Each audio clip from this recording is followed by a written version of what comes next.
you talk about people non-violently trying to change the system from within, resisting, which is all well and good and is clearly the case in places like Iran. But many would also say that with countries like Iran, one of the biggest boosts for an authoritarian government is an external threat. That's the best way to unify the people behind you.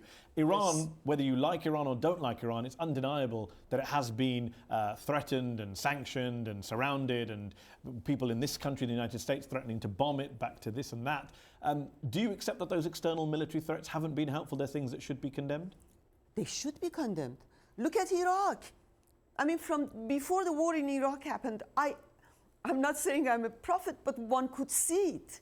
One could see that when you talk about liberation, you can't talk about liberation and bombs in the same, If the West, quote unquote, is very interested in these countries and wants to help create democracy, you have to give voice to those who are voiceless.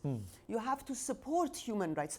You see, human rights is not just philanthropy. I think everyone would say they support human rights. The difference is, for example, we're in the middle of a US presidential election where all of the Republican candidates are slamming President Obama for being weak on Iran, however you define that. They're saying they're going to tear up this nuclear deal. Obama says, no, look, by opening up to Iran, we've got these election results. We've got them re-entering the international community, coming in from the cold, whatever cliche. Am I right in saying you support the Obama way of doing things? I support that, but... Carrot rather than just stick. The whole problem with US and US foreign policy is that they're not strategic. They only look here, their nose.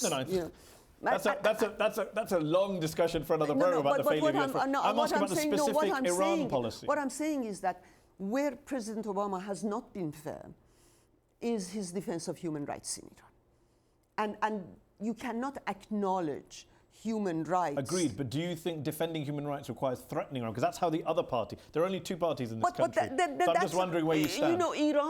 Iran was negotiating with America for the nukes. They had more at stake, in a sense, than America. Yet, they were swearing at America every day, right? Now, America should not swear at Iran, but America, at least in those private negotiations or whatever, or at least when they're talking, they should acknowledge that they are a democratic society, therefore they support, just taking money into Iran or into Cuba is not going to change those systems. Yeah. China is not changing just because of that. You have to also believe and be firm in terms of the principles that you believe in. But talk in the language of threats, because that's what we hear from... Not talk into the language of threat.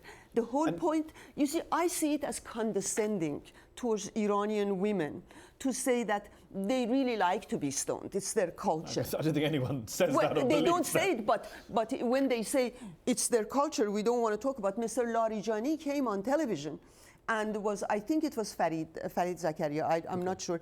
He was telling them off when they talked about stoning to death, saying, you should not talk about our culture.